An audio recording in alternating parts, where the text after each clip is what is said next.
Alright guys, so I've already reacted to my EFL predictions and my National League predictions as well. My bold predictions that I made before the start of the English football season. Now I haven't yet reacted to my Premier League predictions because to be honest with you, I've just been too busy.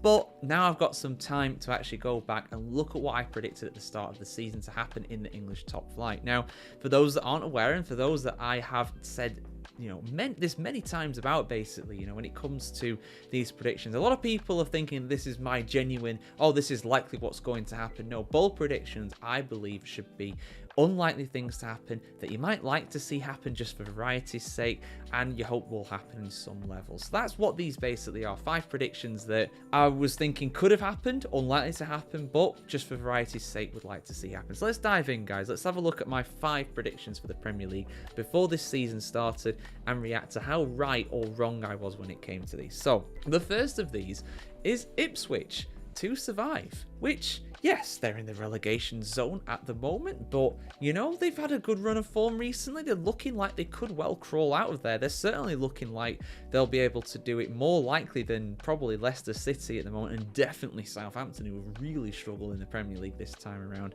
Ipswich are only outside of the safety places, outside of the relegation zone, above the dotted line on goal difference at the moment, behind Wolverhampton Wanderers. So there's a long way still to go. I think Wolves will probably be all right given their form at the moment, but they were beaten very convincingly by Forest the other day. So Ipswich, yeah, they might still go down. You'd probably say they are likely to go down, but they've got a chance of surviving. There's not a lot in it, so I think this one's looking okay so far.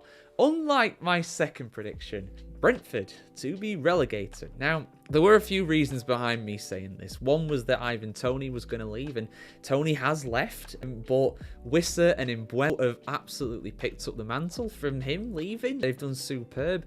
They were unbeaten at home for such a long time, and recently as well, on top of that, they also got their first away victory, albeit against a very sorry Southampton side in the league. But yeah, I mean, Brentford are doing fantastically well. I want Brentford to do well at the end of the day. It's a very nice club. It's a club that really does punch above their weight. Their recruitment is absolutely fantastic, and they got a superb manager in Thomas Frank, who I thought, to be honest, might well leave Brentford this season, but I think he's going to stay put for the time being, and Brentford are going to stay put in the Premier League as well. They're not like miles clear of the relegation zone, but they'll be fine. They'll be all right. Their home form's too good to go down, in my opinion.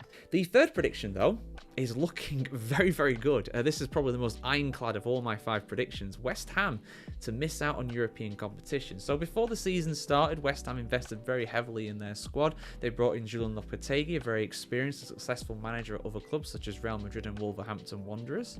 And it looked as though they were going to potentially go back into Europe. A lot of Hammers fans were thinking, yeah, top half, challenging for top 6 maybe.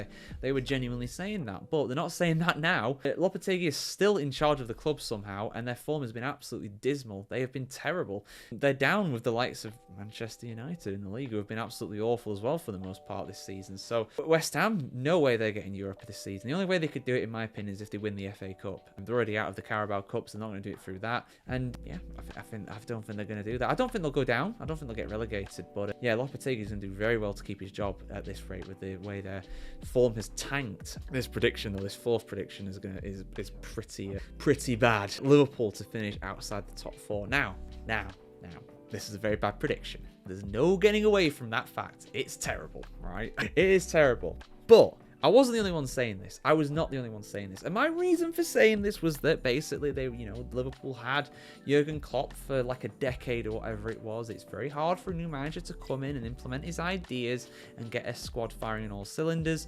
Liverpool at times looked pretty shaky last season. They're a squad that really I thought could have been challenging for the league. But when it comes to, the first season for Arne Slot, I thought that it was going to take a while for him to slot in. I just did. It takes time to adjust to that. First time working in England, first time working with all these players, but to the credit, they've been absolutely superb. They have been absolutely superb. They've been incredible. They've been the best team in the league by a country mile, and they deserve to be there. They've been a real breath of fresh air in that sense. They've been very exciting to watch. There's never a dull moment, even when they don't win. The games are very entertaining. Look at the game against Fulham and the game against Arsenal and the game against Man United recently. Really, really entertaining watches. So yeah, I'm wrong, and I'm happy to be wrong. I really am. And then the fifth prediction. This isn't terrible, but I think it's probably going to be wrong. Arsenal to win the league. I went for this partly because, I just want to see it. I want to see it for variety's sake. They've not won a league in over 20 years. Arteta's got them close on a number of occasions. I think they've been runner-up in both of the last 2 seasons to Man City. And in fairness, Arsenal are second in the league. They're not like miles off it. I think they're 5 points behind Liverpool with 2 games more played. I don't think they're going to win the league, but they'll probably get second. But they're only joint second at Nottingham Forest. Nottingham Forest, the real surprise package this season. But yeah, so looking like at the moment, got 3 out of 5 wrong. One's looking dodgy, and the West Ham out of Europe one, I think that's pretty safe. But yeah, so in other words, guys, not good. Not quite as bad as my League One predictions. Those are probably still the worst, but my Premier League Bowl predictions are rather wrong. Go on, take the mick in the comments. Bring it on. I don't care. But, this is the whole thing about bowl predictions. It's a bit of entertainment. It's a bit of fun. Don't take it personally. Liverpool fans, don't come at me, please, all right? I wasn't saying it out of spite or anything like that. And if you guys are being honest, you did not see this coming. I heard nobody saying that Slot was going to win the league in his first season as Liverpool boss. Nobody was saying that. So don't sit there on your little perch saying that, oh, how can you get this wrong? We all knew that Slot was going to be a world beater. You didn't. You just didn't. I thought he'd have success in time. I always thought that, but first season, no one saw this coming. No one saw Man City being this poor as well this season. That's another big surprise. But there we go, guys. My reaction to my predictions. I'll be doing the same thing at the end of the season, but I'm expecting a score of 1 out of 5, 20%. So that puts me in the relegation zone when it comes to this. But yeah. What are your thoughts about my comments? I know I'm just taking the mick, guys. I'm just taking the mick when it comes to this. But what are your thoughts about my predictions of this? Let me know in the comments below. And of course, keep it subscribed to thefootballchronicle.com to see much more content on the beautiful game just like this, especially when it's laughing at me like this. Always entertaining.